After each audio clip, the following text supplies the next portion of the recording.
അസ്സലാമു അലൈക്കും. ഇന്ന് ഞാനൊരു ഫിഷ് മോളിയുമായിട്ടാണ് വന്നിട്ടുള്ളത്. എല്ലാവർക്കും അറിയുന്ന ഒരു കറി തന്നെ ആയിരിക്കും. എന്നാലും ഞാനെങ്ങനെയാണിത് ചെയ്യാമെന്ന് ഒന്ന് നോക്കാം. ഇതാണ് ഇപ്പോൾ കറി. നല്ല ടേസ്റ്റി ആയിട്ടുള്ള ഒരു കറിയാണ്. അങ്ങനെ വലിയ എരിവും കാര്യങ്ങളൊന്നും ഉണ്ടാവില്ല. എരിവ് വേണ്ടവർ അത്യാവശ്യം പച്ചമുളകും കുരുമുളകും ഒക്കെ ഇട്ട് കൊടുക്കണം. അങ്ങനെയുള്ളൊരു കറിയാണിത്.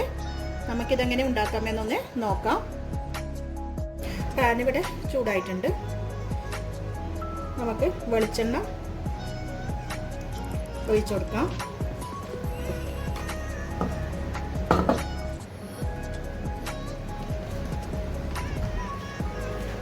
നമുക്ക് ഫിഷ് ഫ്രൈ ചെയ്തെടുക്കാൻ വേണ്ടത്. അതിന് ഞാൻ അരക്കുറയിൽ ഒരു 1/2 ടീസ്പൂൺ മുളക് പൊടിയും 1/4 ടീസ്പൂൺ മഞ്ഞൾപ്പൊടിയും ഇട്ട് പരക്കിയതാണ്. ഒരുപാട് മുളക് വേണ്ട ഇതിന്, ഫിഷ് മോളല്ല, അതുകൊണ്ടാണ് ലൈറ്റിൽ മുളക് പുരട്ടിയത്.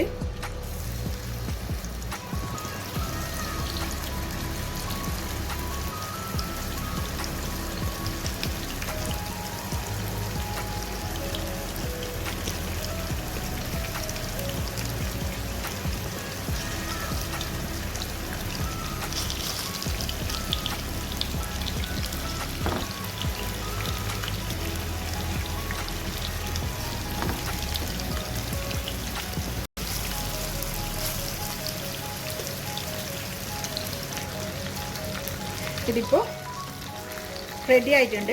അതായത് ഷാലോ ഫ്രൈ ചെയ്തെടുത്താൽ മതി. നമുക്കിത് കോരി മാറ്റാം. ഞാനൊരു ചട്ടി വെച്ച് കൊടുത്തിട്ടുണ്ട്. ഇതിപ്പോൾ നല്ലവണ്ണം ചൂടായി. ഇതിലേക്ക് നേരത്തെ ഫ്രൈ ചെയ്ത ഓയിൽ തന്നെ ചേർത്ത് കൊടുക്കുന്നുണ്ട്.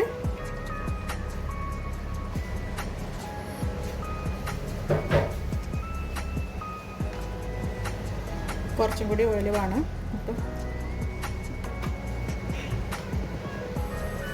ഇനി ഇതിലേക്ക് 3 ഏലക്കായി, ഒരു 1/2 ടീസ്പൂൺ വലിയ ജീരകം, അതുപോലെ തന്നെ 1/2 ടീസ്പൂൺ ഉലുവ ഇട്ട് കൊടുക്കുന്നുണ്ട്.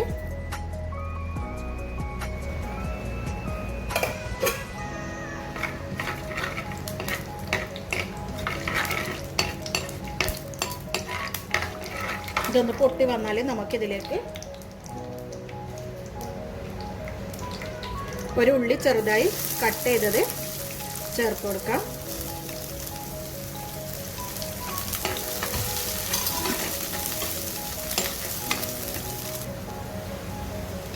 ഇനി ഇതിലേക്ക് ആവശ്യത്തിനുള്ള കറിവേപ്പില ഇട്ട് കൊടുക്കുന്നുണ്ട്.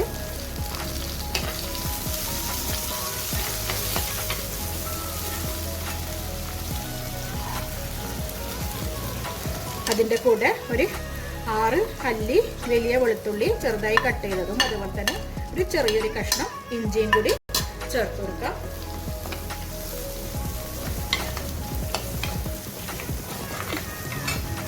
ഒന്ന് ജസ്റ്റ് ഒന്ന് വഴറ്റിയതിന് ശേഷം ഞാനിപ്പോൾ ഒരു 6 വലിയ പച്ചമുളകാണ് എടുത്തിട്ടുള്ളത്. നിങ്ങൾക്ക് നിങ്ങളെ എരിവിനനുസരിച്ച് ചേർക്കാവുന്നതാണ്.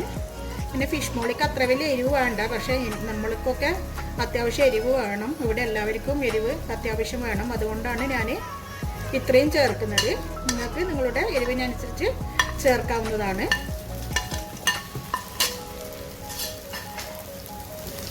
ഇവിടെ ചെറിയ കുട്ടികൾക്ക് അടക്കം എരിവ് അത്യാവശ്യം വേണം.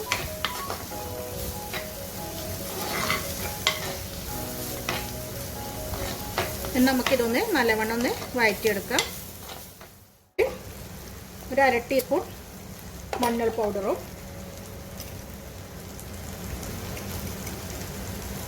കുരുമുളകും ചേർത്ത് കൊടുക്കാം. ഞാനിപ്പോൾ കുരുമുളക് ഒരു 2 ടീസ്പൂണ് നിറച്ചെടുത്തിട്ടുണ്ട്.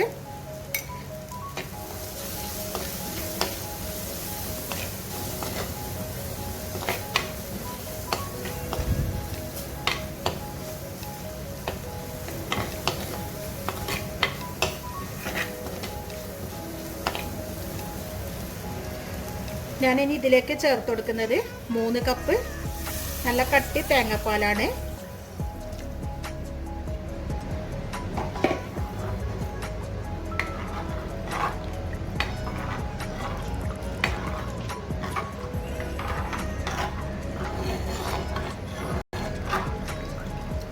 നമുക്കിതൊന്ന് തിളക്കുന്നത് വരെ വെയിറ്റ് ചെയ്യാം. ഇനി നമുക്കിത് തിളക്കുന്നതിന് മുമ്പ് തന്നെ ഞാൻ വിട്ടുപോയതാണ്. നമുക്കിതിലേക്ക് ഒരു തക്കാളി സ്ലൈസ് ചെയ്തതാണ് ഇട്ട് കൊടുക്കുന്നത്. ഇതും കൂടി ചേർത്തൊന്ന് തിളക്കുന്നത് വരെ വെയിറ്റ് ചെയ്യാം. നമുക്കിതൊന്ന് ഓപ്പൺ ആക്കി വെക്കാം. കറി നല്ലവണ്ണം തിളച്ചിട്ടുണ്ട്.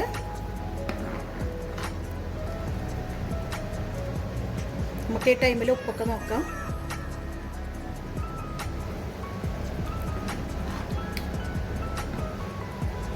കുറച്ച് ഉപ്പിൻ്റെ ആവശ്യമുണ്ട്.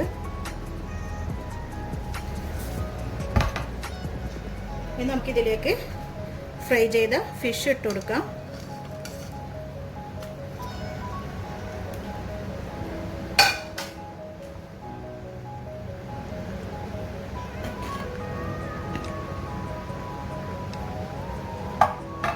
നമുക്കിനി ഇതിലേക്ക് നിങ്ങൾക്ക് പുളി ആവശ്യമാണെങ്കിൽ മാത്രം ചേർത്ത് കൊടുത്താൽ മതി. ഞാനിപ്പോൾ ഒരു കഷ്ണം പുളി ചേർത്ത് കൊടുക്കുന്നുണ്ട്.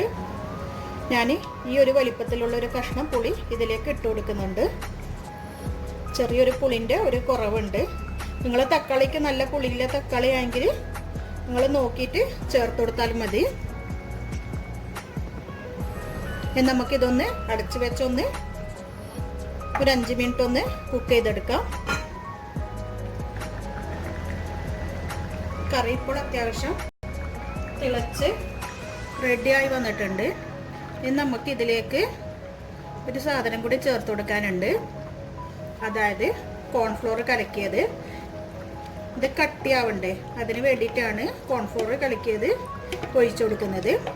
ഞാനിപ്പോൾ ഒരു 1.5 ടീസ്പൂൺ കോൺഫ്ലോർ എടുത്തിട്ട് കുറച്ച് വെള്ളത്തിൽ കലക്കിയതാണ്. ഇത് നമുക്കിതിലേക്ക് ചേർത്ത് കൊടുക്കാം.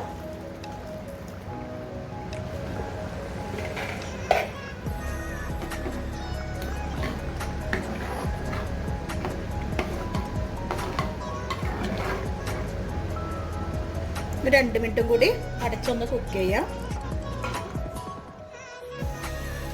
കറി ഇവിടെ ഇപ്പം റെഡി ആയിട്ടുണ്ട്. കറി അത്യാവശ്യം കട്ടിയൊക്കെ ആയി വന്നിട്ടുണ്ട് നമ്മൾ കോൺഫ്ലോർ ചേർത്തതോടുകൂടി.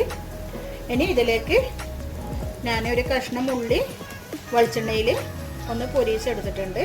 അതായത് നമ്മൾ കാച്ചി ഒഴിക്കലില്ലേ, അതന്നെ. ഇത് നമുക്കൊന്ന് കാച്ചി ഇതിൻ്റെ മുകളിലേക്കൊന്ന് ഒഴിച്ചു കൊടുക്കാം.